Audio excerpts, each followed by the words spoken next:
Hello everybody, it is me, Miss Rome, and today I'm going to work with you guys on an art project. You are going to need an art set. So most of you guys probably got one of these from school. If not, you can come talk to us because we have some extras. But in your art set, you guys have oil pastels. So oil pastels, upon looking at them, might look a little bit like crayons.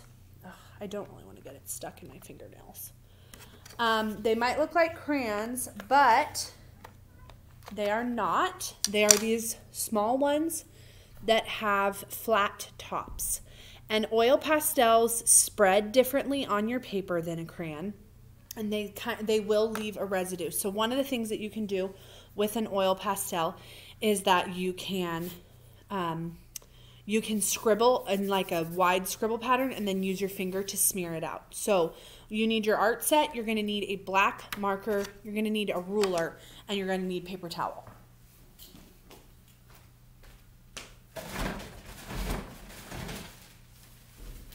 Which I just ran over and got. So there are two ways that you can do this. One of them is to take a ruler and block off different sections of your piece and then just draw straight lines from one side to the other.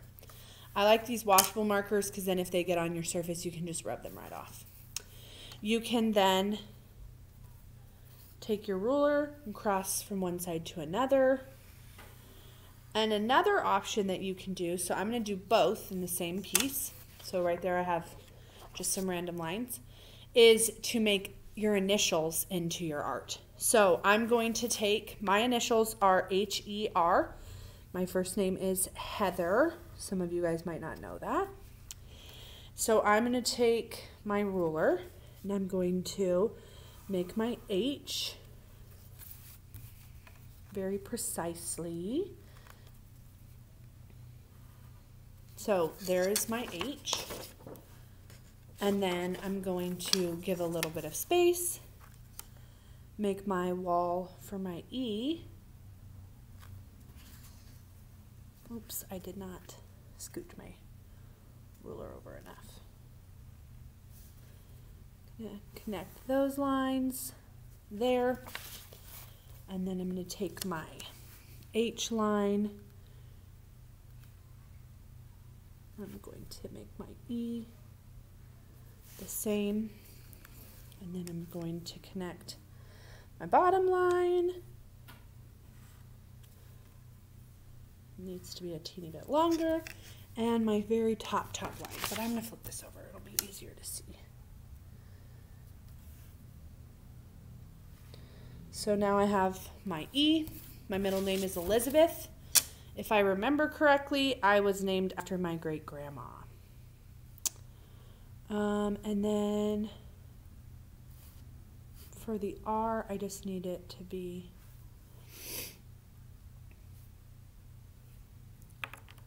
a little bit further out. So each of my letters is getting a little bigger than the other one. Doesn't bother me. So the R is going to be a little strange because I have a loop. So that I'm going to freehand. But then I'm going to take my pen, connecting my lines, come all the way down to the corner. So H-E-R, Heather Elizabeth Rome, and now I have that design. Some other things that you can do is up here in this box. I'm just going to add some circles because I think it'll look cool. There's nothing special about them. You could do stars. You could do asterisks. But I'm making some of my spots have a little design in them. And I think I'm going to do another line like that. Just because I think it'll be cool to have a little bit more blocks. And I think I'm going to do little break thing here. So I'm going to do some striped lines going in this. So I'm just using my ruler to help me break things up because I like a lot of it to be really super even. And so I am laying the groundwork for what I will eventually fill in with my pastels. So you fill your page however you want.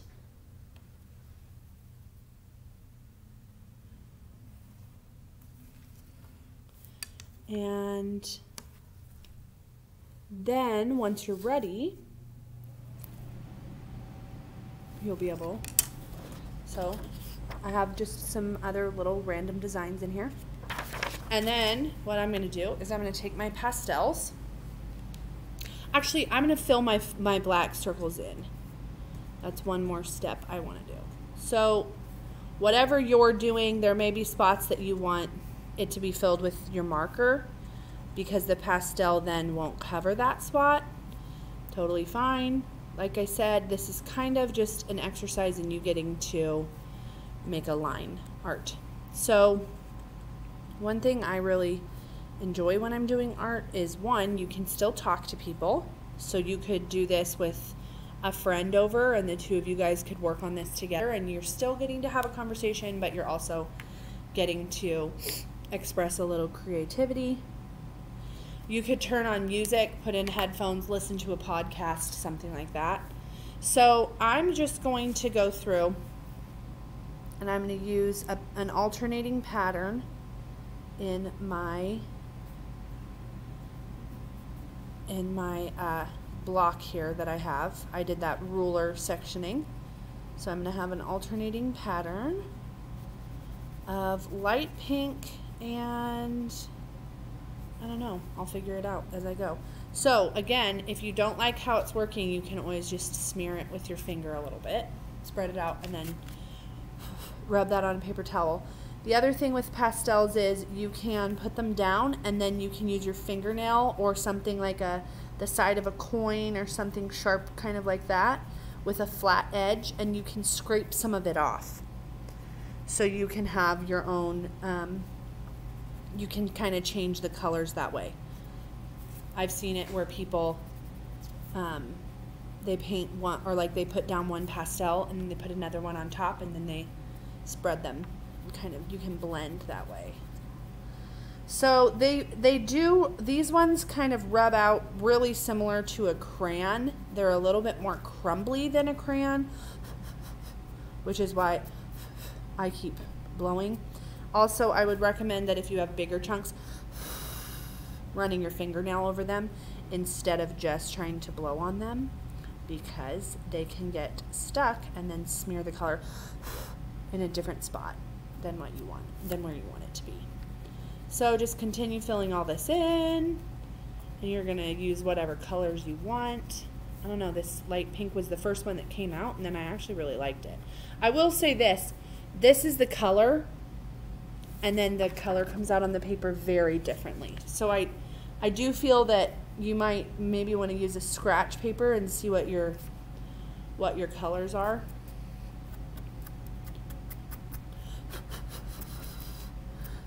And when you guys get done, I would love to see pictures of these things. Last week I did that little craft project and I got a picture from Veronica. She emailed me her pumpkin she made, and that was really cool because I was actually able to see that somebody participated, and it was an entirely different idea than what I had had. She used a tie-dye fabric, and I had not ever thought of having tie-dye pumpkins.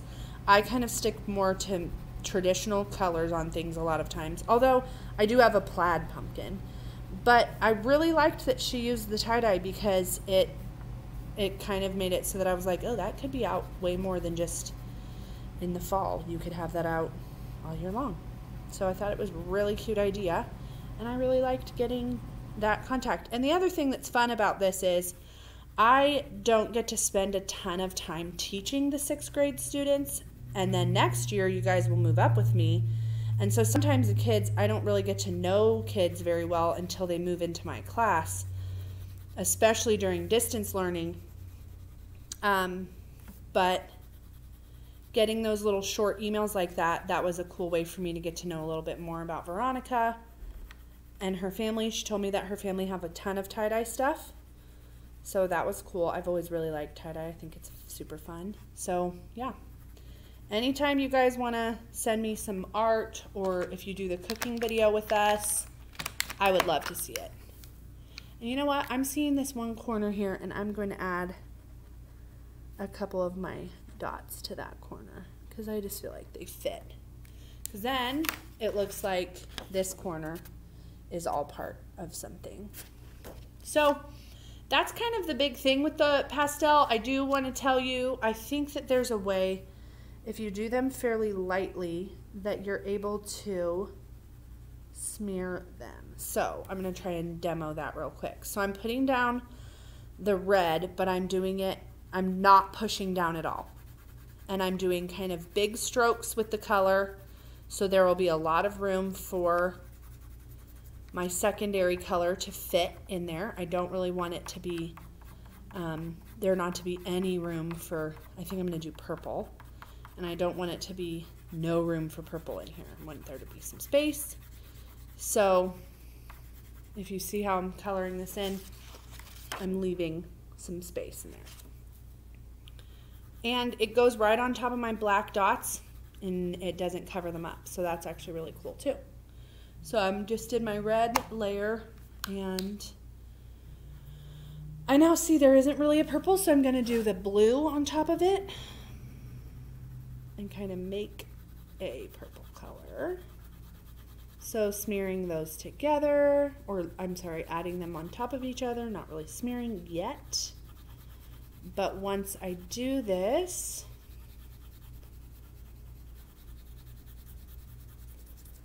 fill it all the way to the corner. I don't really want this all over the desk. Put that all the way in and get this little extra baby corner over here. And then I'm going to take this same paper towel and I'm just going to smear and rub. And one thing with this is you can rub with your finger, but if you really want something cool, you can put this down kind of thick and then get out a blow dryer if you have one in your house, and you can slowly melt it a little bit and you get like a whole different experience.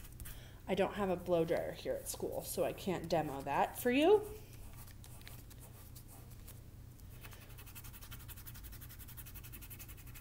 If you do it fast, it's a little more painful on your finger, but it definitely blends better. On this section, I'm just using my fingernail a little bit to blend. Worked out really nicely, so you can use, like I said, a penny if you have it, like a coin, or your fingernail to help blend too. Just look out, it definitely fills your fingernail with some little bits of stuff. And yeah, smear it when you're done. So far that's what I've got going. It's just some different ways for you to try some things out. And if you do this, please let me know. Otherwise, you have a great day, and I'm going to go do some other stuff. I'm going to finish this later. But it was good spending some time with you, and I'll talk to you later. Bye.